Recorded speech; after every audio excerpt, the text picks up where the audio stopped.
Now, where in the name of nation would I come up with an idea like this? Well, I totally did. Hello guys, welcome. I'm the Philadelphia Whovian, and with this video, it's going to be talking about a theory I had a long time ago, and I first started getting into quite maybe a couple years ago, and it's my idea of a connection between the companion Martha Jones and Clara Oswald. Alright, now, Martha Jones, if you don't know, I don't know why you're watching this video if you don't know, but if you don't know, she's the companion to the 10th Doctor in Series 3 of New Who, and then Clara Oswald was first introduced as the companion to the 11th Doctor in Series 7, and went on to be the companion of the 12th Doctor for Series 8 and 9. And what the connection between Martha and Clara? Where would I come up with this idea? Well, it began a couple years ago, like I said before, when I was writing Doctor Who fan fiction, and I was writing a story that I knew I wanted to do between the 9th, 10th, 11th, and 12th Doctor. But the one that really began this for me was the 11th Doctor. You see, I wanted to write a story where there was a Doctor who had different companions than they usually go out with or start out with. And this one, it was the 9th Doctor I was going to do with Clara Oswald, the 10th Doctor with the Ponds, 12th Doctor with Donna Noble. But it really began with the 11th Doctor, and the companion that I first had him paired with, and I went through with it, was Martha Jones. And at first I didn't know why my instinct always was to pair him with Martha, but I always got the sense that 11 would be a great doctor for Martha Jones. And I didn't know what inspired me to think that at the beginning, until I realized the first stories I ever watched of Doctor Who were with the 11th Doctor, with Clara and the Bells of St. John and the Rings of Akaton. And that's when I realized why I thought there was a link. And at the end of the third book I wrote, with Martha Jones and the 11th Doctor as a companion and doctor, I wrote my connection with Martha Jones and Clara Oswald. And the first thing I start out with was this. That because I had just watched one DVD with Martha and then Clara, then the other, I accidentally noticed how not only do Martha and Clara have very similar traits when they first jump aboard the TARDIS, they also have some similar lines here and there.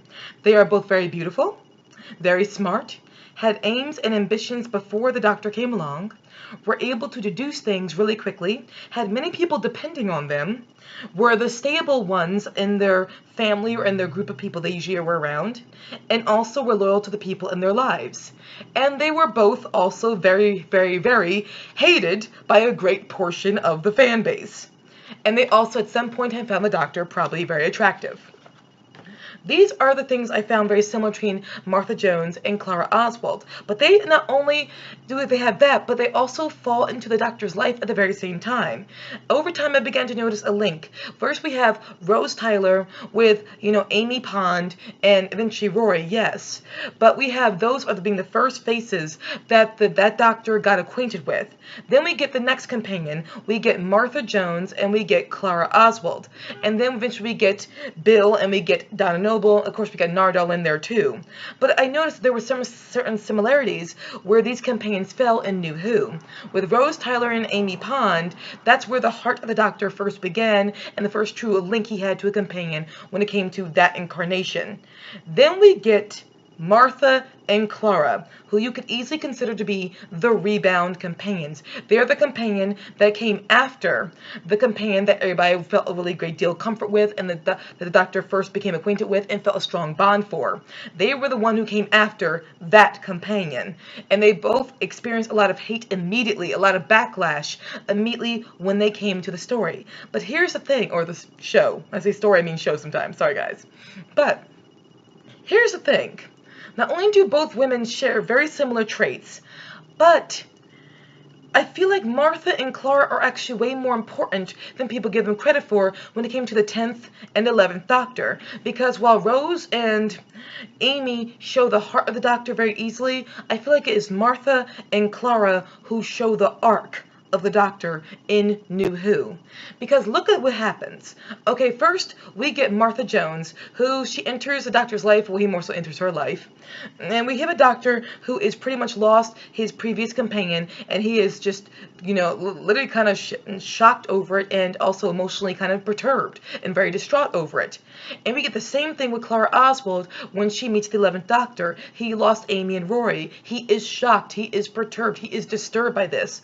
And both both men are in both incarnations are in a very similar place, where they just don't want anyone else in their life, but they also do want someone. It's hard to really pin down what they're really feeling, and they are also in very, very painful states where they also need a doctor to look after them. And if you look at Martha and Clara, that's exactly what these two became. The doctor was in a state where he needed someone to look after him. He wasn't always in the best emotional state at the time, so he needed someone who was kind of stronger than he was to pick up the slack or to help him through hard times. That's exactly what Martha and Clara do. The Doctor in Series 3 is not in a good place. He is not always at his best. He needs someone to come and jump in and save him sometimes, look after him. That's exactly what Martha does.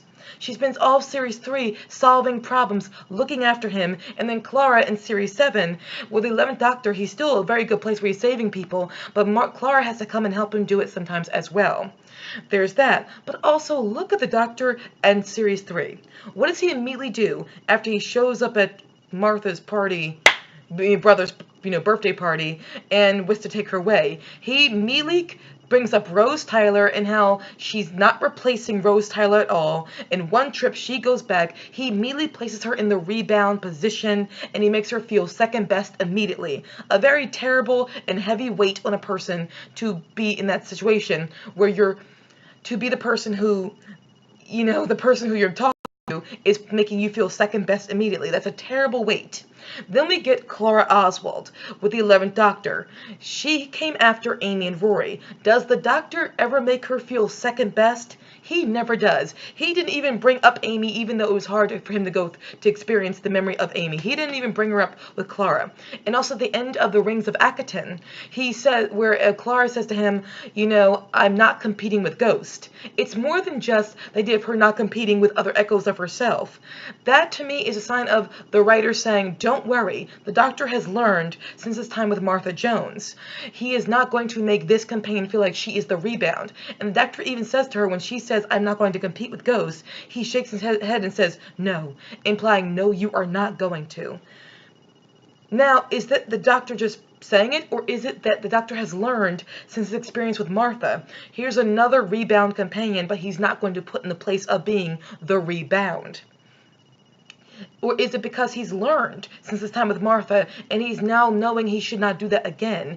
You could easily make the argument that Martha Jones, her very relationship with the Doctor, made him or inspired him or kind of shaped his relationship with Clara Oswald. You very much could, showing how much the Doctor has grown since Series 3 of New Who. So Martha and Clara, well, Rose and Amy are the first faces that incarnation got comfortable with. You could very easily argue that Martha and Clara mark the arc of the Doctor himself. This is where that arc began, and now this is where it has landed. The Doctor has grown and has improved since his last time in this situation very easily. Very much so. That's what I feel. So I feel like they both mark the arc of the Doctor. Another thing is, both times, again, like I said, the Doctor needed a doctor himself, and that's what he got with Martha and Clara. He really very much kind of did. But the difference is that if you go back and you watch Series 3 versus Series 7, both the incarnations of the Doctor get miraculous feats out of these companions who chose to do these incredible things and were very smart, very good at thinking very quickly, and the Doctor heavily relied upon. But here's the difference. The 10th Doctor, he figured this out really quickly about Martha, and he expected Martha to be practically superhuman from the very beginning. Look at every episode. He expects her to figure out how to work the MRI machine in Smith & Jones, even though she has no idea how to do it. In Shakespeare Code, he expects her to figure out what is the word to expel the Carry-Knights at the end because he's out of ideas. He expects her to figure these things out really quickly. In Gridlock, he expects Martha to look after herself until he can save her. And then in Evolution of the Daleks, he gives her a psychic paper and expects Martha to figure things out, which she does do. And then 42, he expects Martha a great deal. He even clings to Martha very much so. Human nature, family of blood. He expects Martha to look after him, and when he is in a very terrible situation where he made himself human rather than facing his own battles, he runs away and makes himself human and expects Martha to look after him in this really terrible environment that is hostile and racist towards her. He does this, and then Utopia, sound the drums, last of the Time Lords. He expects Martha to walk around a planet.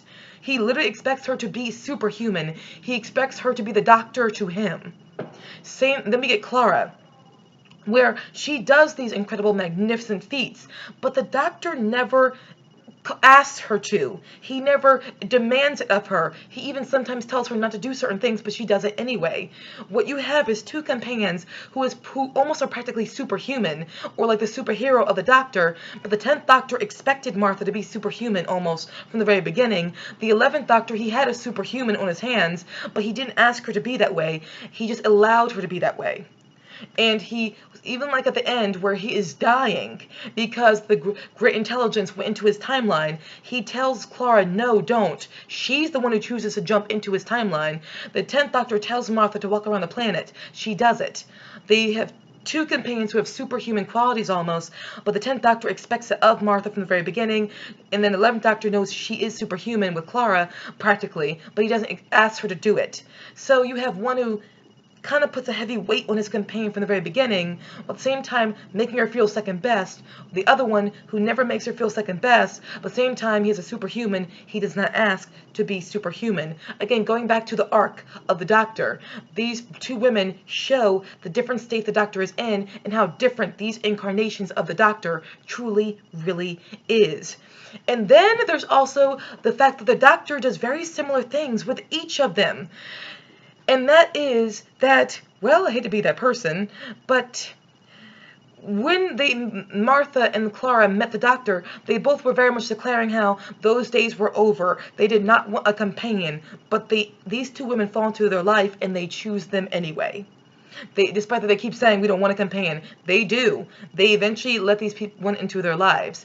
And then they say similar things where, like when Clara kissed the Doctor and the snowman, he said, stop it. But he kept it in a very lighthearted tone where he still showed his acceptance of her even when he said stop it after she kissed him. Then Martha, she says, you're the one who kissed me at the end of Smith and Jones. He says, stop it. But he technically was the one who kissed her first. They both end up kissing Martha and Clara in their first episode together for one reason or the other. Again, Clara kisses the 11th Doctor, 10 kisses Martha because of the genetic transfer. There's that. And then somehow Martha and Clara bring a very... something happens with the Doctor where the Doctor becomes even clingier than he was before. Where with Martha, he just shows up at her... I hate to say it, but he turns into a bit of a stalker. Something about them, the stalker, the side of the Doctor that is kind of the stalkerish comes out, where the 10th Doctor shows up at Martha's brother's party and lures her down the alleyway. He was never told what time the party was. He was never told what location it was. He just showed up where she was, literally tracking this woman down. And then the 11th Doctor literally follows Clara all throughout time and space to find her, and he finds her in, the Bells of St. John, where he knocks on her door. This behavior, it's not these women's fault that they really feel a deep connection or a quick connection to the Doctor when the Doctor behaves like this.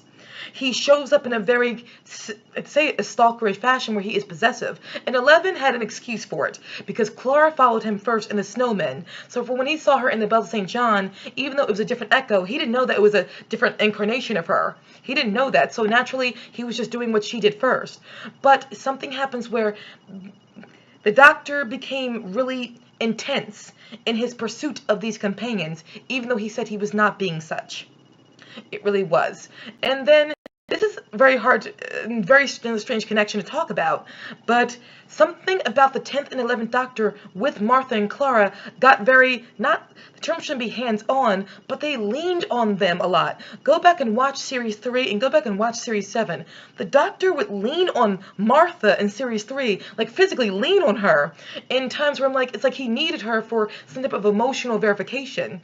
And then same with the 11th Doctor with Clara. There was a deep physical connection there. That's why I don't hate Martha or Clara for feeling for these men, because these men, this incarnation of this one Time Lord, something happened where they needed someone to lean on in a mental, physical, and emotional state. They just need a companion. They could feel this connection to lean on. And if you go and you look at it, it just was that way, where sometimes the 10th Doctor would lean on Martha for dear life. And same with the 11th Doctor, where it was just this there was just something about their affection for these two women. It's unexplainable, but the 10th Doctor seemed to be in denial about it or afraid of it. So he would draw back from it, but then he would do it again. And then with the 11th Doctor, he was not afraid of it. And maybe the reason why he was not afraid of it is because, again, this incarnation is different, or maybe it's because he remembered his time with Martha, and he realized there's nothing to be afraid of. Even if this companion feels for me, who cares? Let's get past this, and let me just let this connection happen anyway. There is that as well. And back to another link again, that I go back to the thing I said from the very beginning with the link between these two companions, is the fact that, again, here comes the difference between how the 10th Doctor and the 11th Doctor took these rebound companions. 11th Doctor did not make Clara feel like she was second best to Amy in a million years, and that the 10th Doctor did with Martha Jones.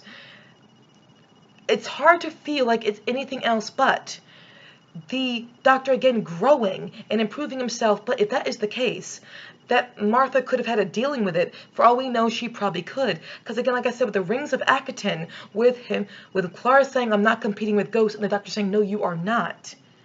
I can't help but that was the writers looking back on his relationship with Martha and saying, don't worry, we're just not going to do that again.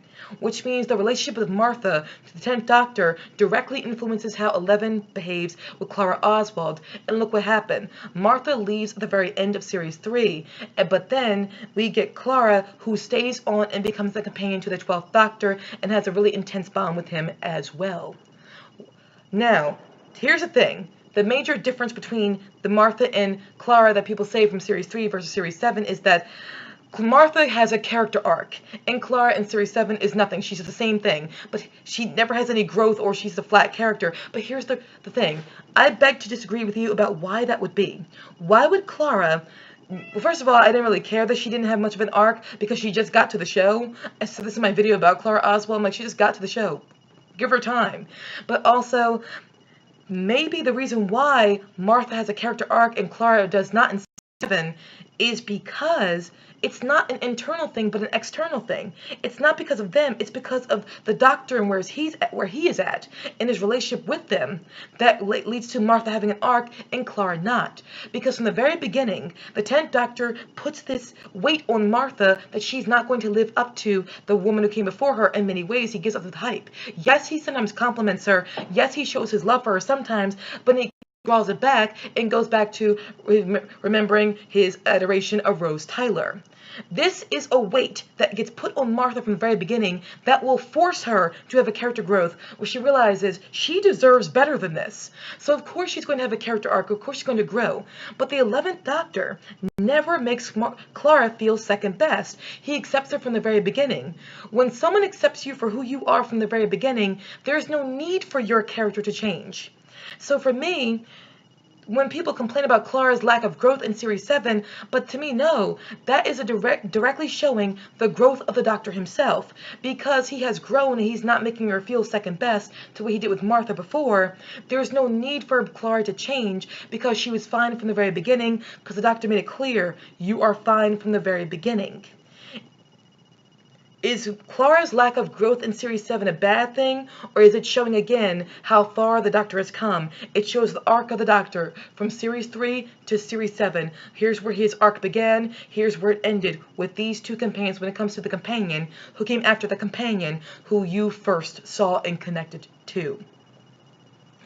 That's my overall thing, my feelings towards Martha and Clara. And I know you're thinking, oh, that might be preposterous. And you might be giving me in your head thinking that 8th Doctor quote of, yes, you love humans. Always seeing patterns of things that are not really there. Yeah, I totally beat you to that thought. It's a fun theory to come up with and have. It's just me brainstorming ideas. Yes, for all I know, I could be wrong. Yes, I could be right. But there's nothing that says I'm not wrong yet. Until there's something saying that I'm wrong, there's no way of knowing if I'm wrong or not. But I really feel like there's a deep connection to Martha and Clara, actually in a very strange way that people just don't care to acknowledge. And if you look at it in that way, these two companions become very compelling because there's something about them. And I'm going to end with a quote, a paraphrase of the quote that Katie Manning, who was the actress who played Jo Grant, said about companions. Each companion brings out something different about the Doctor and shows a different aspect of him that you didn't see before. maybe Martha and Clara were there to show an arc of the Doctor without even the writers knowing they were going to be creating an arc. Sorry, got the hiccups.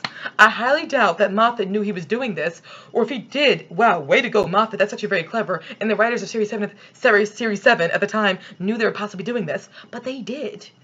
They might have intentionally or accidentally stumbled upon really showing the growth and arc of the Doctor through these two women. The Doctor once made a companion feel second best because she came after the companion he felt a deep connection to. Now he is no longer doing that. And if that is the case, I am eternally grateful to Martha Jones and Clara Oswald for what they did and what they showed the Doctor about himself and what they showed us about the Doctor himself. I cannot help but think about that idea, contemplate it, and even if I'm wrong, again, there's no way of knowing if I'm wrong or not. So if you want to say, oh no, you're wrong, that's a stupid idea, what proof do you have saying it's not correct? I have no proof saying it is, but there's no proof saying it isn't. Until that time, it's all subjective. My cat's in the background again.